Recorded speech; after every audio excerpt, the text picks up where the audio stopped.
నమస్తే. శ్రీ గురుభ్యో నమః. శ్రీమాత్రే నమః. ఆదిత్యాయ చ సోమాయ మంగళాయ బుధాయ గురు శుక్ర శనిభ్యే రాహవే కేతవే నమః. మనం కొన్ని వీడియోల్లో ఇప్పటికే ఒక్కొక్క గ్రహం ఒక్కొక్క స్థానంలో అంటే మనకున్నటువంటి ద్వాదశ రాసులలో అంటే చెప్పాలి అంటే భావాలు అని చెప్పొచ్చు. 12 భావాల్లో ఉన్నప్పుడు వాటి యొక్క ప్రభావం ఎలా ఉంటుంది అనేటువంటి విషయాన్ని తెలుసుకుంటున్నాం. అందులో భాగంగా మరి చంద్రగ్రహం కనుక ఈ 12 భావాల్లో ఉంటే ఎలాంటి పరిస్థితి ఉంటుంది. మరి ముందుగా చంద్రగ్రహణం అనగానే మనకు అర్థమయ్యేటువంటిది మనసో చాత చంద్రమా అంటారు. అంటే మనసు మీద అత్యంత ప్రభావం చూపెట్టేటువంటి గ్రహం ఏదైనా ఉందంటే అది చంద్రగ్రహం. చంద్రగ్రహం అంటేనే మాతృత్వానికి కారణం. ఒక సోదరీ భావానికి అంత చెప్పలేం, కానీ ఆ సోదరి ప్రేమకు భావం కూడా ఇదే అని చెప్పొచ్చు, ఒక భావన చేయొచ్చు. ఎందుకంటే చంద్రుడికి లక్ష్మీదేవి సోదర భావం, అలాగే లక్ష్మీ తత్వానికి మనం చెప్పొచ్చు. చంద్రుడు అంటే తెల్లటి వస్తువులు అంటే బియ్యము, పాలు, పెరుగు ఇలాంటి వస్తువులు ఏవైతే ఉన్నాయో వీటన్నింటికి కూడా కారకుడు ఆయనే. అట్లాగే పాడి పంటలకు ఆయనే, నీటికి ఆయనే, వీటన్నింటికి కారకత్వం వహించేటువంటి వాడు చంద్రుడు. ముఖ్యంగా వెండి సంబంధించినటువంటి ఏ వస్తువులైనా మన దగ్గర ఉండాలి అంటే మనకు చంద్రుడు కారకత్వం వహిస్తాడు. ఎక్కడైనా సరే, ఏ జాతకంలో అయినా సరే చంద్రుడు ఎక్కడుంటాడో దాన్ని మనం వాళ్ళ రాశిగా గుణించడం అయితే చేస్తాం. అంటే ఫర్ ఎగ్జాంపుల్ ఎవరికన్నా చంద్రుడు మకరంలో ఉంటే వాళ్ళది మకర రాశి అని ఇలాగ మనం రాశి గురించి చెప్తాం. కానీ ఈ రాశి కాకుండా మనకి లగ్నం నుండి చంద్రుడు ఎన్నో స్థానాల్లో ఉంటే ఎలాంటి ఫలితం వస్తుంది. లగ్నంలో ఉన్నప్పుడు మరి చంద్రుడు ఎలా అంటే చంద్రుడు శుభుడా పాపుడా అని కూడా ఆలోచించాలి. ఎందుకు అంటే చంద్రుడు ఆయనకి స్వస్థానం కర్కాటకం, అలాగే ఆయనకి ఉచ్చస్థానం వృషభ స్థానం, నీచ స్థానం వృచ్చిక స్థానం. ఇలా ఉన్నటువంటి స్థానాల్లో అంటే ఉచ్చంలో ఉన్నప్పుడు కానీ, కర్కాటకంలో ఉన్నప్పుడు కానీ, పూర్ణచంద్రుడిగా ఉన్నప్పుడు కానీ చంద్రుడి యొక్క ఫలితాలు బాగా శుభ ఫలితాలుగా ఇస్తాయి. మిత్రులతో కలిసినప్పుడు శుభ ఫలితాలు ఇస్తాయి. ఇంకో మాట చంద్రుడి గురించి చెప్పుకోవాలి ఏమిటంటే ఏదైనా శుభగ్రహం యొక్క దృష్టి కానీ కలయిక కానీ ఉంటే చాలా తొందరగా ఆ ప్రభావం మీద పడుతూ ఉంటుంది. అలాగే పాపగ్రహ ప్రభావం కూడా అంతే స్పీడ్గా పడుతుంది. అందుకని చంద్రుడు ఎవరితో కలిసి ఉన్నాడు, ఎవరి దృష్టి ఉంది, ఏ స్థానంలో ఉన్నాడు అనేటువంటి దాని మీద నుండి కూడా కొంత ఫలితాలు వచ్చినప్పటికీ ముఖ్యంగా ఈ ద్వాదశ రాశులలో అంటే లగ్నం నుండి ఎవరి సొంత జన్మజాతకం ఉంటుందో ఆ జన్మజాతకంలో ఎవరి లగ్నంలో చంద్రుడు ఉన్నాడా, ద్వితీయంలో ఉన్నాడా, తృతీయంలో ఉన్నాడా, ఉన్నప్పుడు శుభుడైతే ఎలా ఉంటుంది, పాపుడైతే ఎలా ఉంటుందో మనం తెలుసుకుందాం. ఈ ముఖ్యంగా ద్వాదశ భావాలనండి, రాసులనండి వీటిల్లో ఉన్నప్పుడు మనకి చంద్రుడు పూర్ణచంద్రుడా, క్షీణచంద్రుడా, లేకపోతే చంద్రుడు యొక్క అక్కడ యోగించేటువంటి కారణమా కాదా, ఇవన్నీ తెలుసుకుంటూ ముందుకు వెళ్దాం. నవమ చంద్రుడు అంటే మన జన్మజాతకంలో మన లగ్నం నుండి 9వ స్థానంలో చంద్రుడు ఉంటే ఎలా ఉంటుంది. చంద్రుడు నవమ స్థానం ఏంటి? పుణ్యఫలం పూర్వపుణ్యఫలం అనే నవమ స్థానం అంటారు. తండ్రి స్థానం అంటాము, గురు స్థానం అంటాము. ఇక్కడ చంద్రుడు బాగా ఉంటే పూర్వపుణ్యఫలం వల్ల మనకు బోల్డంతా ఆదాయ వ్యయాలు ఉంటాయి. ఈ ఆదాయం ఉంటుంది. ఈ ఆదాయము ముఖ్యంగా వెండికి సంబంధించినటువంటి ఆదాయం చాలా వరకు ఉంటాయి. అంతేకాదు తండ్రి ఆరోగ్యం బాగుంటుంది. తండ్రి దగ్గర నుండి స్థిరాస్తులు చరాస్తులు మనకు వచ్చేటువంటి అవకాశం ఉంటుంది.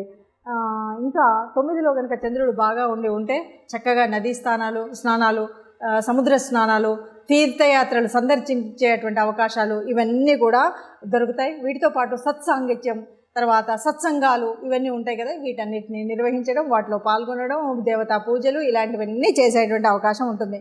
అంతేకాదు చాలా వరకు మనకు ఈ పుష్కరాలు, కుంభమేళాలు ఉంటాయి కదా, వీటన్నింటిలో తప్పనిసరిగా పాల్గొనేటువంటి అవకాశం కూడా ఉంటుంది.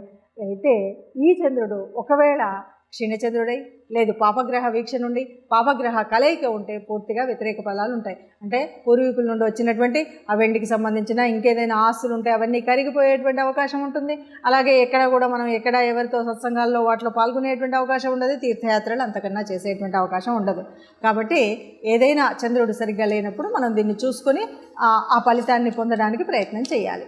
ఇప్పటి వరకు మనం చెప్పుకున్నటువంటి వాటిల్లో అంటే చంద్రుడు స్థానంలో ఉన్నాడా, స్వస్థానంలో ఉన్నాడా, లేదు నీచ స్థానంలో ఉన్నాడా, శత్రువులతో కలిసి ఉన్నాడా, మిత్రులతో కలిసి ఉన్నాడా, పాపగ్రహాల కలయిక ఉందా, పుణ్యగ్రహాల కలయిక ఉందా, పాపగ్రహాల దృష్టి ఉందా, శుభగ్రహాల దృష్టి ఉన్నదా అన్న దాని మీద మన ఫలితాలు ఉన్నాయి కదా. మరి ఇలాంటప్పుడు ఏదైనా పాపగ్రహ ఫలితం ఉన్నా, క్షీణచంద్రుడు ఉన్నాడు మనకు సరిగ్గా లేడు అని మనకి ఎట్లా తెలుస్తుంది అంటే ఇంట్లో సౌఖ్యత లేదు తెలుస్తుంది, మాతృ ప్రేమ కరువైంది, లేకపోతే మాతృత్వం మనము అమ్మ ఆరోగ్యం క్షీణిస్తుంది, అమ్మతో మనకు సరిగ్గా లేదు అన్నప్పుడు మనకు తెలుస్తుంది. మనకు నీటి వ్యవస్థ సరిగ్గా లేదు, భూ సంబంధమైనటువంటి ఇంటికి సంబంధించినటువంటి వ్యవహారాల్లో కొంత చికాకులు వచ్చాయి తెలుస్తుంది. మన దగ్గర ఉన్నటువంటి ఇంతకు ముందే ఉన్నటువంటి నిధి ఏదైతే అంటే వెండికి సంబంధించిన వస్తువులు అవన్నీ ఉంటాయి కదా, ఇవన్నీ మన దగ్గర నుండి నెమ్మదిగా కరిగిపోతున్నాయి, లేకుండా పోతున్నాయి అన్నప్పుడు మనకు చంద్రుడు బాగాలేడు అని తెలుస్తుంది. అన్నిటికీ మించి మనస్థిమితం లేకుండా చేసిన పని ఏం చేస్తున్నానో అర్థం కాకుండా చేసిన తప్పులే చేసి ఇప్పుడు ఏదో అనుకోండి రేపు ఏదో చేయడం, ఇలాగా ఒక స్థిరమైనటువంటి ఆలోచనలు లేకుండా ఉన్నప్పుడు కూడా చంద్రుడు బాగా లేనట్టు. అలా మరి బాగా లేనప్పుడు అంటే బాగున్నప్పుడు మంచి శుభ ఫలితాలే వస్తున్నాయి, మరి బాగా లేనప్పుడు మనం ఏం చేయాలి, ఎట్లా చేయాలి అంటే చంద్రుడు అనగానే మనకు చంద్రగ్రహానికి సంబంధించినటువంటి స్తోత్రాన్ని చదువుకోవడం.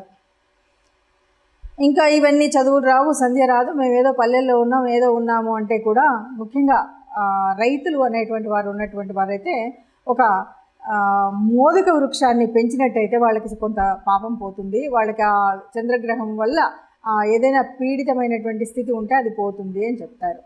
ఇక తెలిసిన వాళ్ళు గ్రహస్థుతి చేయడం, ముఖ్యంగా సోమవారాలు చంద్రుడికి ఇష్టమైనటువంటి వారం సోమవారం రోజు తెల్లని ధాన్యమైనటువంటి బియ్యాన్ని ఎవరికైనా దానం చేయడము, తెల్లటి వస్తువుల్ని దానం చేయడం, తెల్లటి వస్త్రాలను, ఎందుకంటే చంద్రుడు వస్త్రాలకు కూడా అధిపతి ఆయనే, ఎవరికైనా ఏదైనా తెల్లని వస్త్రం దానం చేయడం ఇలాంటివి చేయాలి. సరే మనకు బాగాలేదు కదా, ఎవరైనా మనకు తెల్లటి వస్తువులు ఇస్తే మనం స్వీకరించకూడదు, తెల్లని వస్తువులు ఎవరైనా మనకిస్తే అస్సలు స్వీకరించకూడదు మనకు దోషకాలం ఉన్నప్పుడు.